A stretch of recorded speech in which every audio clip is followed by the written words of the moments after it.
Okay, so let's try this again. Alright, well, I can't seem to turn the console on. And I feel like that I've had a problem with that with a lot of games that have a sort of in-game console command menu. And Gothic 3 seems to have it as well. There's some weird thing I have to deactivate through Windows control panel to enable the console. I don't feel like dealing with that right now, but yeah, essentially there's a console command that you can use to give you 99 of every item in the game, which includes weapons, armor, spells, alchemy ingredients and potions, inane objects, and 99 of every single spell. And that is where I end up with the meteor spell, which was just so unbelievably fun to use. Because the cast windup was the same as, you know, all these simple spells like this. It would be cast with that animation, and then boom! Instead of being healed, that person would explode with a big meteor that fell from the sky and apparently went through the cave. I never actually looked up in here before. That's pretty damn cool with these roots and everything. That's pretty cool. You know, if we go into first person, this almost reminds me of the Great Hollow in Dark Souls. What a great game. Anyway. We need to talk to Sebastian. We need to up our... If we want to get the Flame Wave, 120 ancient knowledge, so we need 9 more points. Teach. Carry on. I shall carry on. Is with 5 points. I think we need 7 to learn the spell, right? I'll go back really quick just to make sure. Yo, Inos.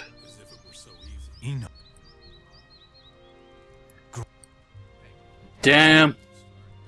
So we need 2 more points. So next time we level up, we're getting the Flame Wave spell, everything else be damned. And from there,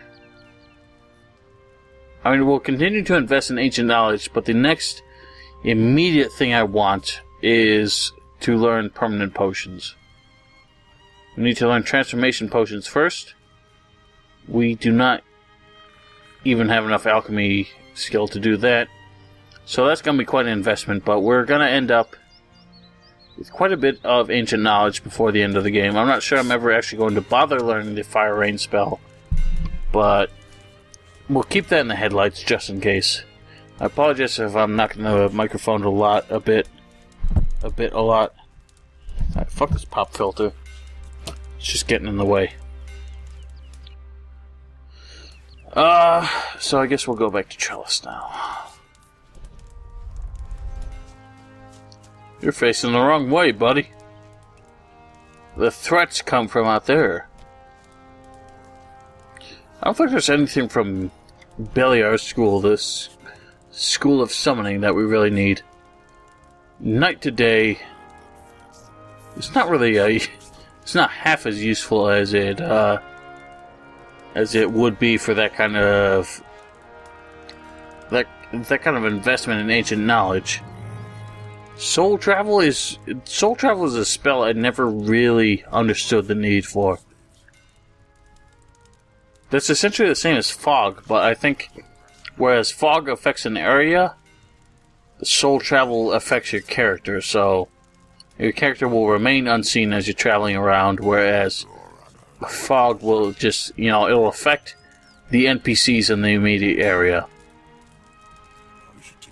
But, where's Prank? That asshole. There you are. I found Avogadro. Very good. They'll take him back to his lab. He isn't coming back. Well, if that doesn't beat all, what do you Morris think this is? Some kind of request program? All right. Then from now on, you are our man. Got it? I'm what? I'll give you 2 days. Then I get 20 healing potions from you. And you'll regret it if you run off. Got it? So that's what we have 2 days for. Originally I thought we had 2 days to get Avogadro back, but no. If you choose not to bring Avogadro back, you have 2 days to get him 20 healing potions to make up for the loss that they have for not having their primary alchemist. And 220 healing potions really is not all that much. Here are your 20 healing potions. Wonderful. You do that more often, got it? It's not like I've got anything else to do. Quit whining. Here's your pay. And of course, we don't actually have to keep doing that. Once you give those 20, the quest is over, and there's no one to actually give any more healing potions to, so you don't have to worry about anything. You can keep the rest, or you can sell them for a profit if you wish. Milok, I don't care about you. So, if we want the 1,000 gold from Jared's farm's rent, we need to deal with the grunting beasts in his farm.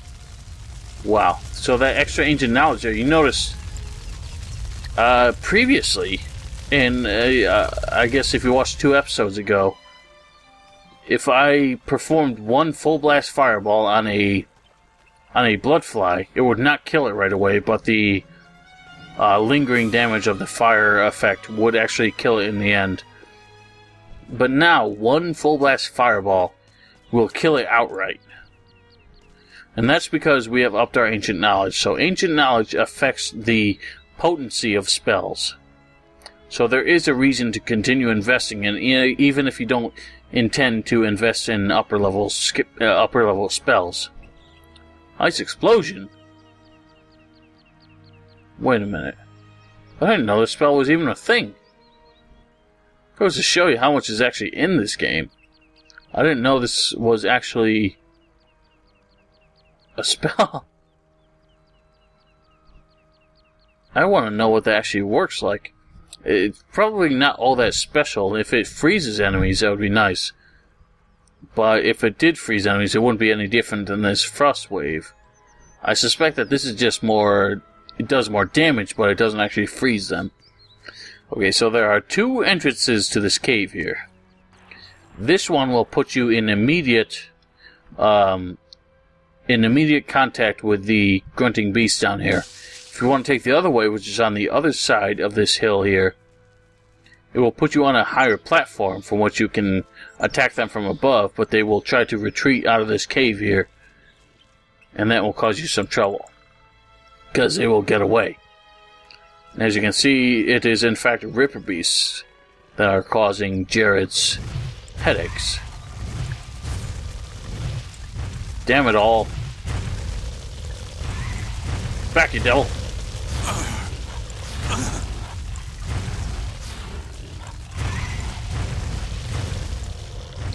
It's not too hard. We did get, did take a couple hits. We did get a disease, but 3 Ripper Beasts later, the quest is done. And here we have a composite bow. How's that compared to our bow? Seem to have frozen. We have a bone bow, which is not all that great. So we will use this instead. Slightly better, and since we are not someone who actually uses bows all that much, it's not a big deal. I guess just for ease's sake, we'll cure this disease. So I want to swing around the other way and get the loot from the other side of the cave before we report back to Jared. Oh dear, can't get up this. Can't get up that way.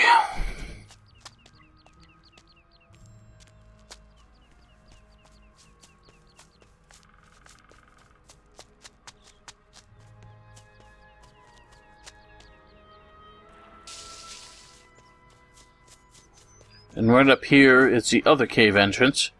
It's actually it's a pretty nice design on their part, considering most of the caves in this game are pretty generic and very typical. This is a design you don't see very often. I think this is the only one of its kind, really. You see all the Ripper Beasts down there. If you had any kind of ranged attack, you could rain them down from up here. but the Ripper Beasts would all retreat out the entrance that we came in from.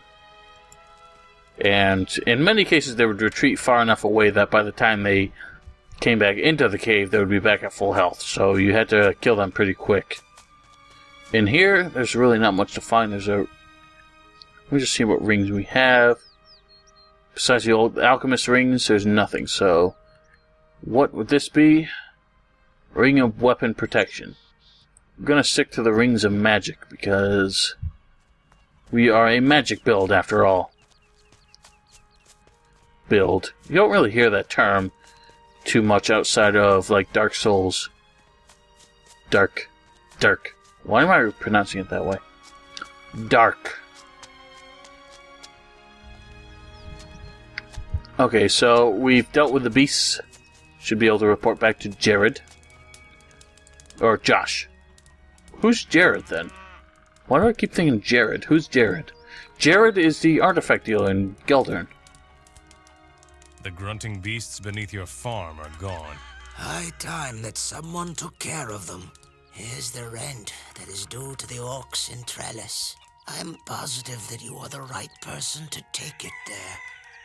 Of course, we don't actually have to bring it, but since Vok has given us free reign to collect the rent from all the farms, he's not really looking for it. So Josh is not going to be in any trouble, and neither are we.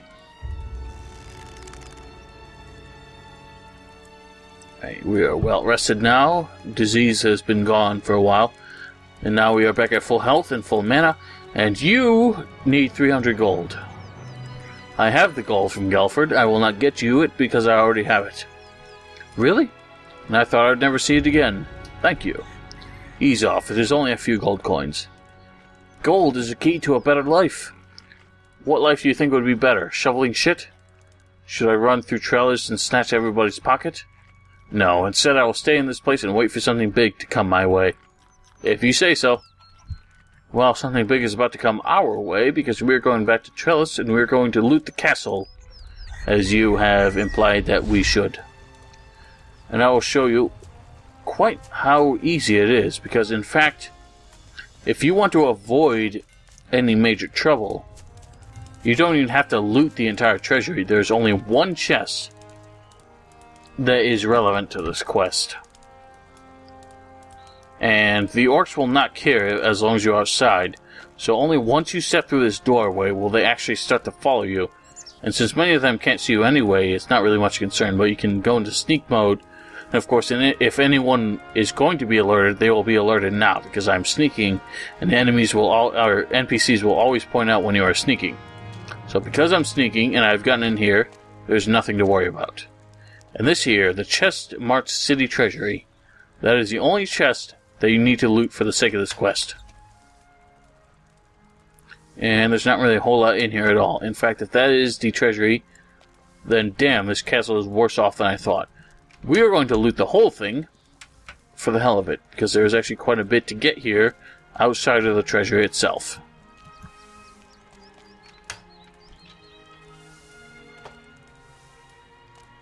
And just to be safe, we're going to sneak back out the doorway before we teleport out of here. This might actually put us at risk again, same way that we did with Geldern, if we get called out for stealing.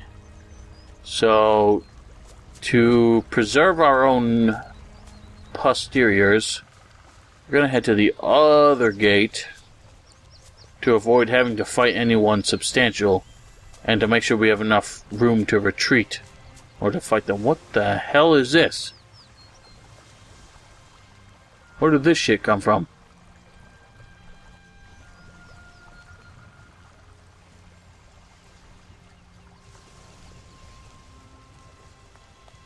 River Beast?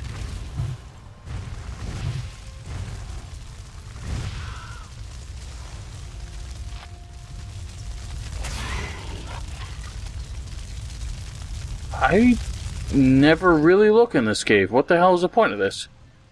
There's nothing down here. What a pointless cave. I guess that's why I never look for it. There's nothing even in here. Well, my friends, that was that.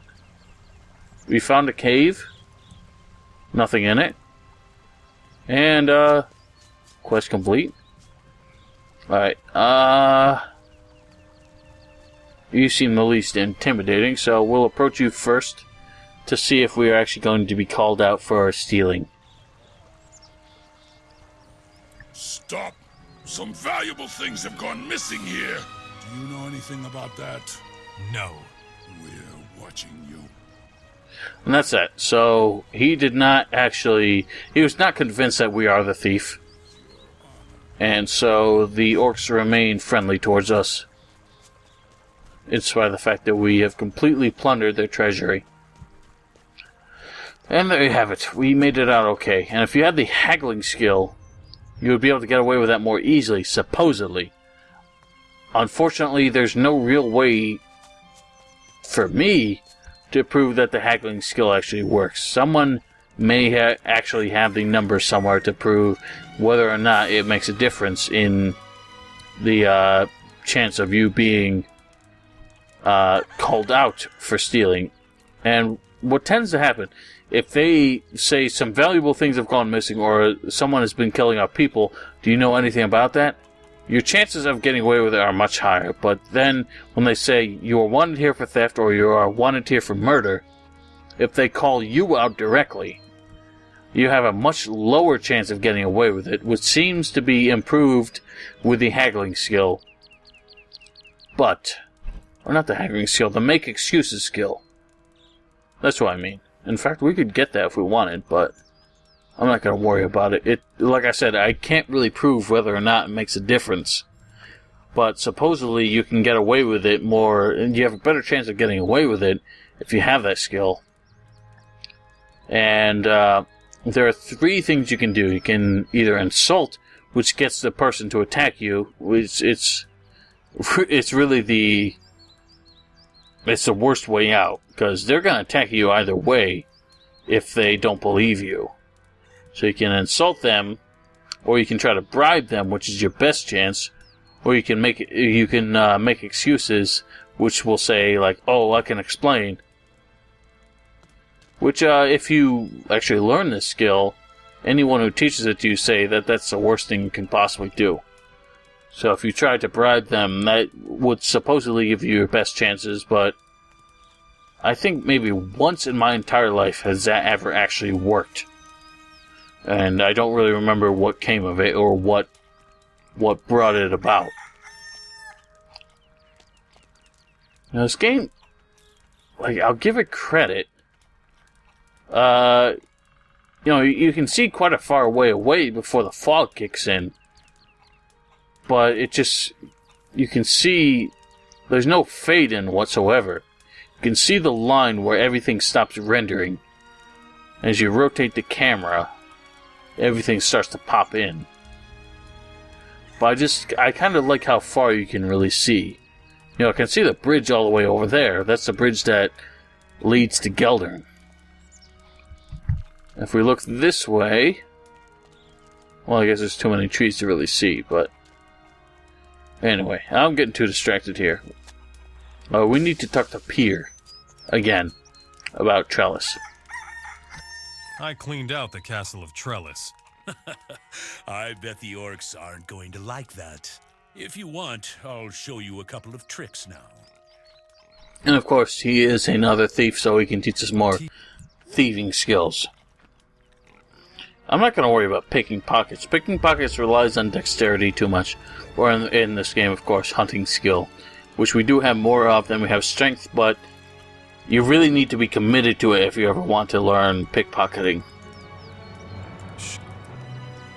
And he has the bandit armors, which I'm not going to worry about.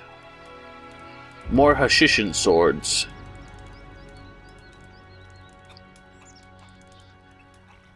And, yeah, we don't really care about any of that.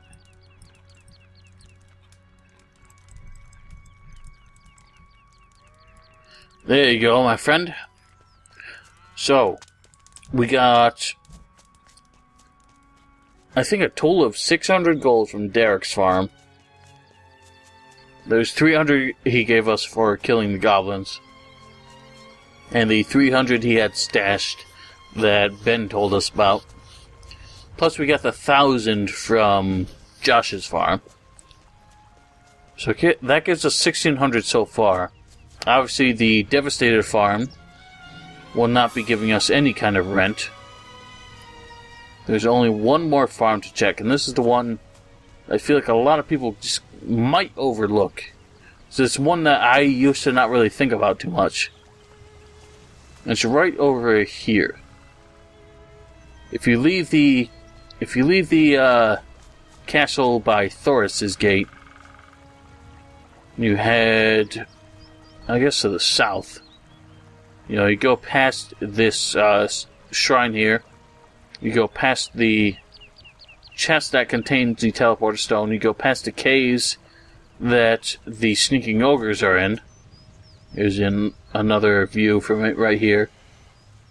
Just follow this sort of overgrown path here. Here's some healing plant and blue boozeberry.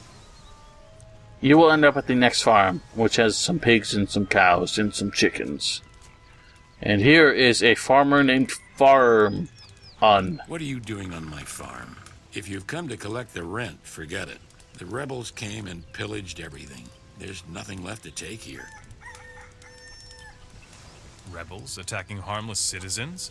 Those layabouts are only hiding in the woods so they won't have to do any decent work.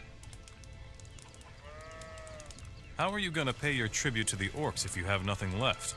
Right now, the orcs have other things to worry about. The orcs won't be around here much longer if you ask me.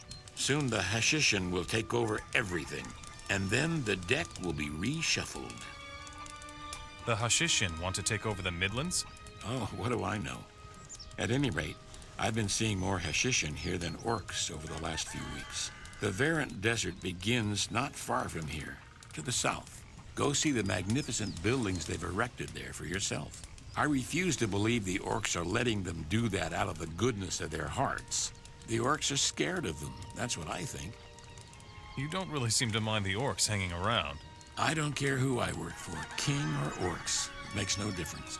Somebody or other is always ruler of the Midlands. True enough, I guess, but you know, if you had to choose one tyrant over the other, might as well be the tyrant with the smallest dick to put up your ass, I guess. What about your rent, then?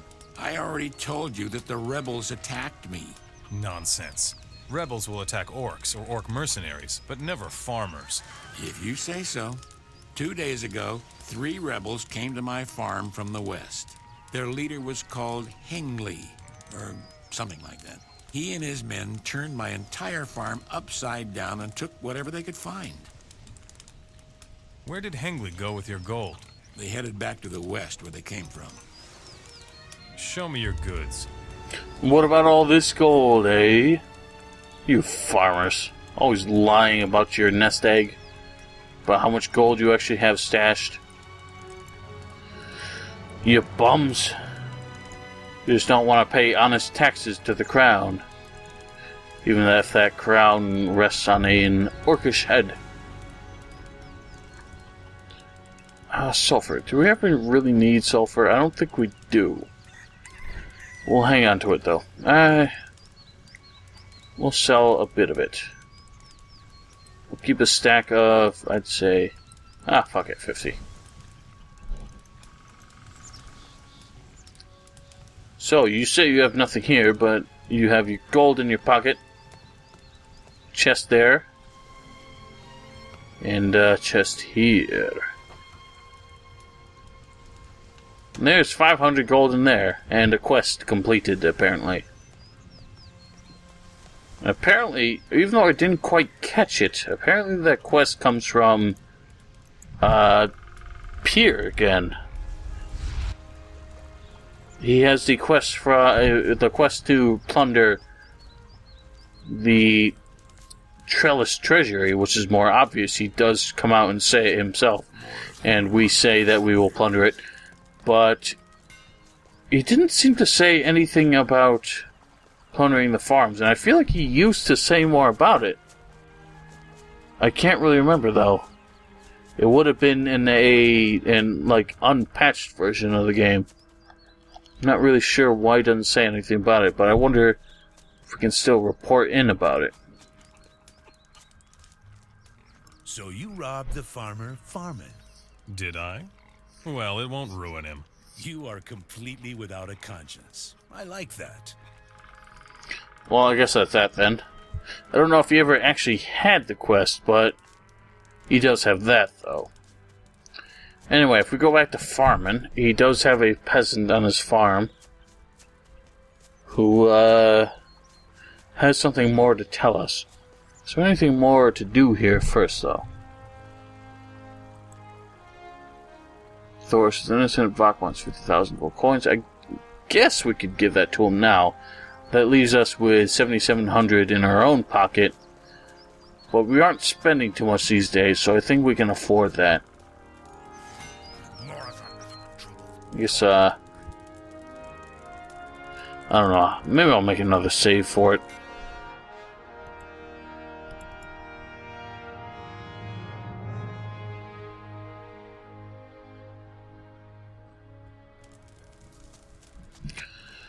Alright, buddy. Here's your stacks. Here's your 50,000 gold. Who would have, though? Give me the gold quickly before someone takes it from you. What about the divine artifact?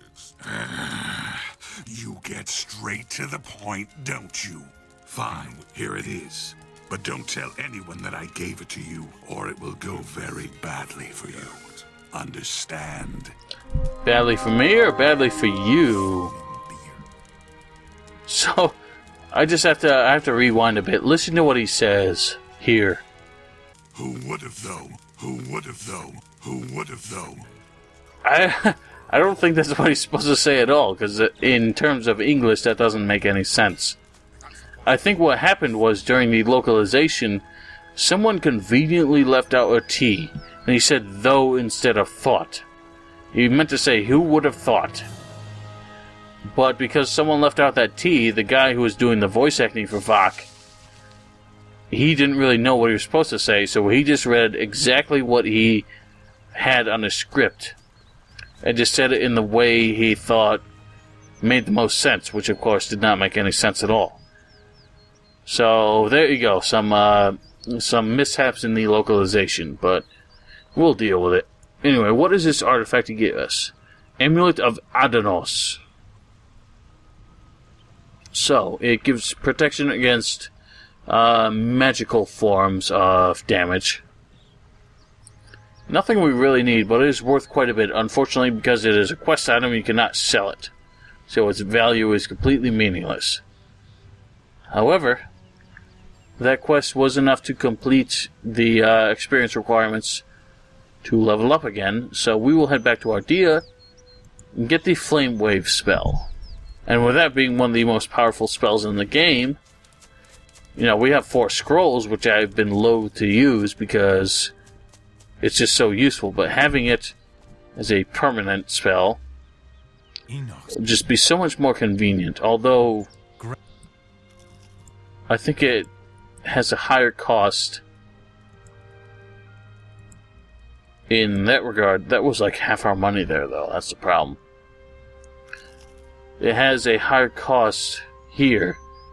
Requires 90 mana. And the scroll... I guess not. Okay, well... that makes my life easier, then. In fact, since we have it there, we can place that at number 9. It's sell our scrolls to somebody for a profit. It's because sometimes spell scrolls actually have a lower cost than the alternative spell.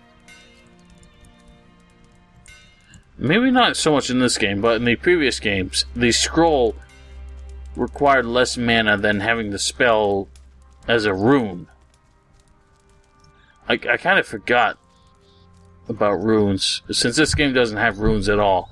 You know, according to the lore, rune magic was destroyed.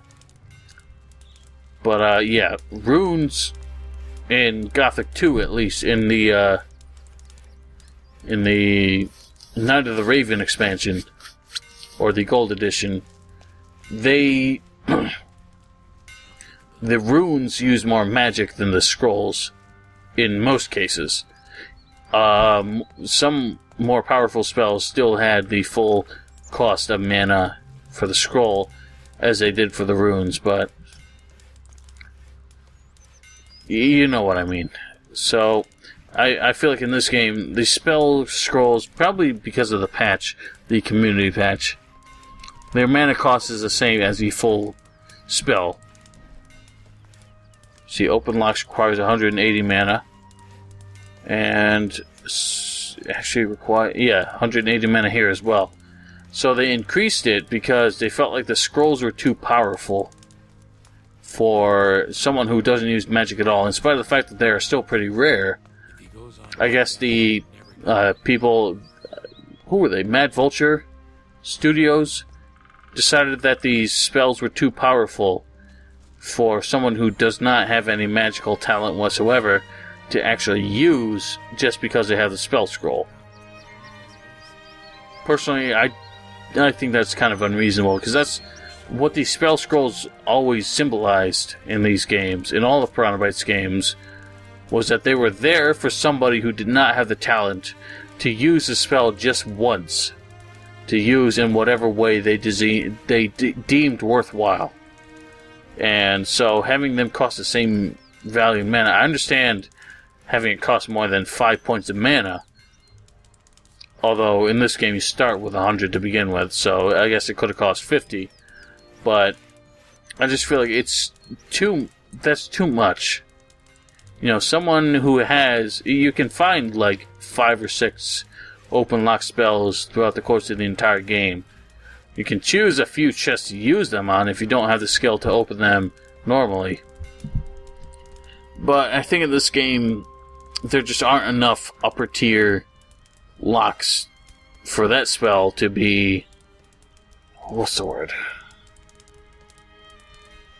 For that spell to be so valuable, to be so precious. And I'm kind of running my mouth here. Ladies and gentlemen, I'm pretty tired. I think we're going to go to bed now. And hopefully next time I'll be able to formulate my thoughts a bit more coherently. And we're pretty much done with Trelis then, but we do need to go to Namora. And we'll take care of that next episode. And from there, I guess we'll wrap our way back up to Faring and Gotha. We'll do one of those first. Have a great night.